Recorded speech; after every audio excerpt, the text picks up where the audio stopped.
You guys want to hear about Dak's interception? Do you guys have an idea what happened on Dak's interception? Would you like to know what happened on Dak's interception? Would love to know. Yeah. Just what was going. What were you seeing all night long? There was a couple of almost interceptions as well. Yeah, this one happened in the second quarter though, and this was the one that the safety was able to grab. Winfield got this one, and what on tape when you're watching a play, the Bucs were in that mode where they just said, we're going to rush 4, we're going to drop 7, rush 4, drop 7, rush 4. And that's what they got him on. They got him on a 4-man rush. And what was really interesting about this play is because we're talking about things that happen to Dak and what he sees.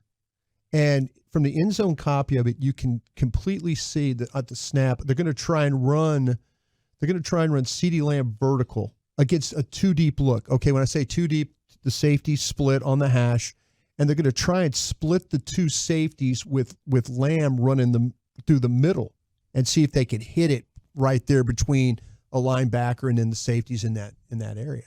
Well, if you remember the old Tampa 2 defense, it was dropping that Mike linebacker quickly. Like Derek Brooks used to be the guy that would turn run and sprint to cover the void between the 2 safeties. Well, this is what happened with the same play. Devin White ends up carrying, like he's in the middle and he turns and he's going to carry CeeDee Lamb up the middle between the 2 safeties.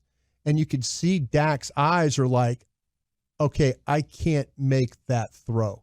Yeah, too many guys over there. I can't. Yeah, he goes, I've thrown into triple coverage twice already today. I'm going to stop doing that. Yeah, well, that's the... So I'm going to do it over here to the right instead in the middle this time. Well, that's the thing about it was... They'll never see this coming. He was thinking that he was going to have a shot in the middle of the field, and it just didn't work that way. I mean, it just wasn't going to happen for him. So here he comes back late. Now there's a little pressure to his right, but the corner over there, Carlton Davis, like they have Winfield the safety there, and Davis is playing. They've got him basically pinned all the way to the sidelines, and he just drops coverage. I mean, he completely drops the coverage in order to just like, well, I see what's happening here.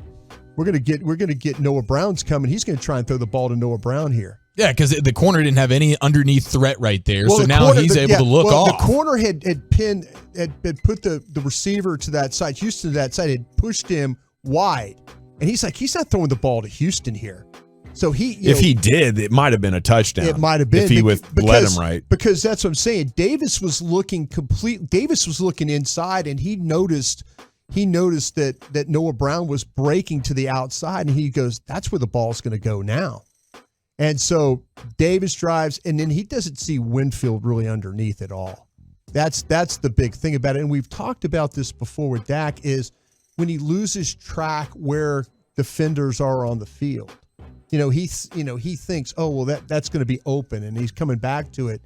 But the throw he made, like you said, Gavin, just completely into a crowd, no chance, threw it like off his back foot in the air, kind of tried to jump through it, really didn't get anything on it to make the throw. So, that's one of those interceptions right there that you kind of go, oh. Yeah. Okay. No, that was one of the throws that made me tweet, I didn't know Dak could play this bad. And people are jumping all over me like, how could you not imagine that? And I'm like, well, I thought he played the worst game of his career. Yeah. I thought it was complete trash, you know? And I had respect for him. I think he's a pretty good quarterback, but the way that whole thing came together after having a full off season to fix stuff was confusing. Yeah, and okay, now I'm going to talk about one of the sacks that they gave up and the Cowboys gave up in this game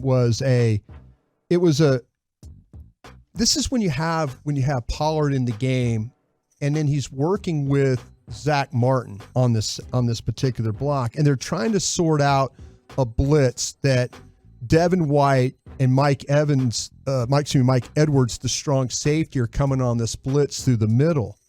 And then what happens is when the blitz starts, both those guys coming through the middle of the offense there, Pollard ends up taking Zach Martin's guy. And then Martin has to try and go behind him to pick up the other blitzer. So they didn't particularly sort it out very well inside. Now, maybe Zeke's a little bit different because he's more accustomed or more comfortable sorting out those blitzes and stuff like that. Pollard, to his credit, tries to step up and take who he thought the first rusher, but what happened was it put Zach Martin in a bad spot.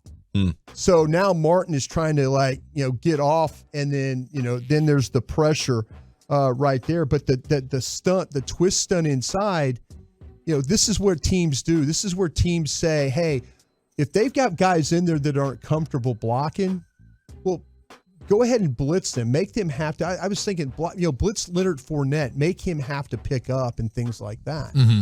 Because backs don't want to. But this is one of those times where I think that Zach Martin would have been right on. I mean, he would have picked if he had it right, but he had to make up for the mental mistake of Pollard. And so now it ends up being a sack. We talk about Pollard getting overpowered and stuff, but there's also times where you have to be able to pick up the right guy. It's not just first come, first serve. It's like when you miss an assignment or you pick up the wrong guy, now you affect another blocker in that play. And that's what happens to you every once in a while that you get. So, you get there's that communication problems right there with that particular sack. So, and we all talk about having Pollard on the field and stuff like that. Those are the things that kind of get you a little bit of trouble right there. That if he's not going to be assignment sound, then you can't play because you'll end up giving up sacks. So, I mean, Kellen Moore has got to understand the usage of his players. Yeah.